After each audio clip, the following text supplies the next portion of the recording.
Assalamualaikum warahmatullahi wabarakatuh. Salam dan bahagia. Kami dari kelompok 8 akan mempresentasikan hasil kerja dari kelompok kami tentang pembuatan keputusan taktis, biaya relevan, dan pricing dalam UMKM dan korporat. Kelompok 8 yang beranggotakan saya, Diana Lestari, kemudian ada Anggun Sartri Ardani, kemudian ada Ariati Permatasari. Pengambilan keputusan taktis. Pengambilan keputusan taktis yang tepat yaitu bahwa keputusan yang dibuat mencapai tidak hanya tujuan terbatas, tetapi juga digunakan untuk jangka panjang yang mendukung sasaran strategi perusahaan secara keseluruhan. Langkah pengambilan keputusan taktis.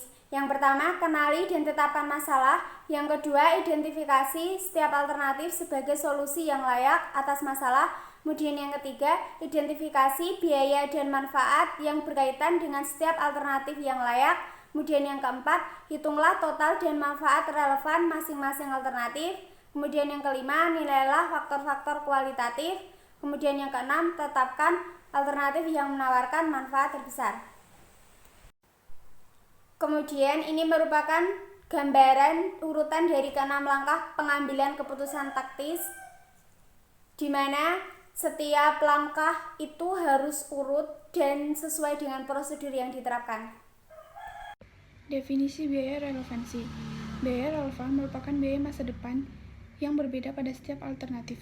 Semua keputusan berhubungan dengan masa depan, sehingga hanya biaya masa depan yang dapat menjadi relevan dengan keputusan. Namun, untuk menjadi relevan, suatu biaya tidak hanya merupakan biaya masa depan, tetapi juga harus berbeda dari satu alternatif dengan alternatif lainnya. Ilustrasi konsep. Yang pertama yaitu ilustrasi biaya relevan.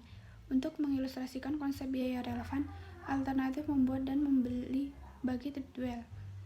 Diketahui bahwa biaya tenaga kerja langsung yang digunakan untuk memproduksi batang dan alat pengukur adalah 150.000 per tahun menurut volume normal.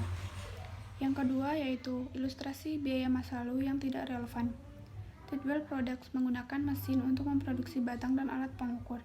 Mesin tersebut 5 tahun lalu dan telah disusutkan dengan tarif 125.000 per tahun.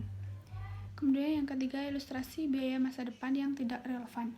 Anggaplah biaya untuk menyewa seluruh pabrik yaitu 340.000 dialokasikan ke departemen produksi yang berbeda, termasuk departemen yang memproduksi batang dan alat pengukur yang menerima 12.000 dari biaya tersebut.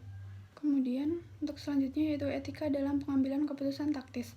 Dalam pengambilan keputusan taktis, masalah etika selalu berkaitan dengan cara keputusan diimplementasikan dan kemungkinan pengorbanan sasaran jangka panjang untuk hasil jangka pendek. Biaya relevan berguna dalam pengambilan keputusan taktis. Keputusan yang memiliki gambaran langsung atau sasaran terbatas dalam pikiran. Namun, pengambilan keputusan harus selalu mempertahankan kerangka kerja etis. Kemudian untuk selanjutnya yaitu relevansi perilaku biaya dan model penggunaan sumber daya aktivitas. Masalah ruangan Tidwell Product merupakan contoh sederhana dari pengambilan keputusan taktis. Sebagian besar keputusan taktis membutuhkan analisis yang lebih rumit, khususnya keputusan yang membutuhkan pertimbangan lebih ekstensif mengenai perilaku biaya. Sumber daya fleksibel yaitu sumber daya yang dapat dibeli seperlunya dengan mudah dan saat dibutuhkan. Sumber daya terikat yaitu sumber daya yang dibeli sebelum digunakan.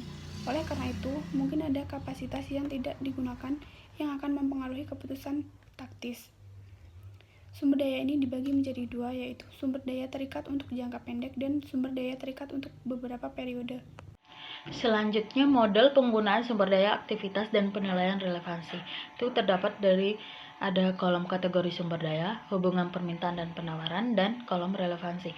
Yang pertama itu sumber daya fleksibel. Kolom kedua penawaran dan permintaan. Itu ada permintaan berubah dan permintaan tetap. Relevansi itu relevan dan tidak relevan.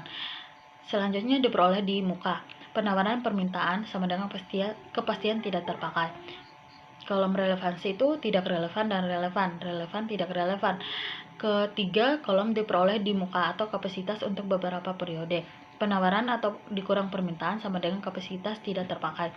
Di kolom relevansi itu tidak relevan dan keputusan modal. Selanjutnya, contoh aplikasi biaya relevan. Yang pertama, keputusan membuat atau membeli.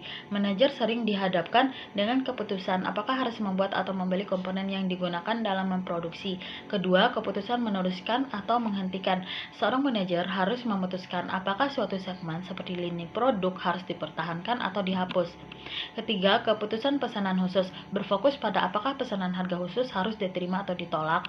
Keempat, keputusan menjual atau memproses lebih lanjut. Produk gabungan memiliki proses yang umum dan biaya produksi sampai pada titik pemisahan. Selanjutnya, pricing dalam UMKM dan korporat. Penetapan harga atau pricing adalah proses menetapkan nilai yang akan diterima produsen dan dalam pertukaran barang dan jasa. Metode penetapan harga itu dibagi menjadi dua. Yang pertama, metode penetapan harga berorientasi biaya. Yang kedua, itu berorientasi pasar. Selanjutnya, metode penetapan harga berorientasi biaya. Yang pertama, cost plus pricing. Yang kedua, markup pricing. Ketiga, target return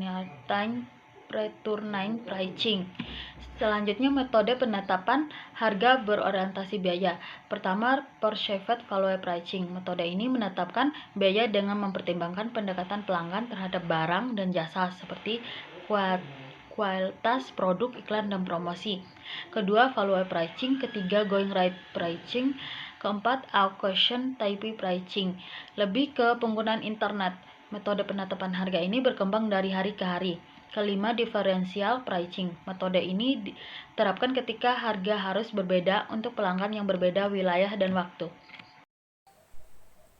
Sekian presentasi dari kelompok kami. Wassalamualaikum warahmatullahi wabarakatuh. Salam.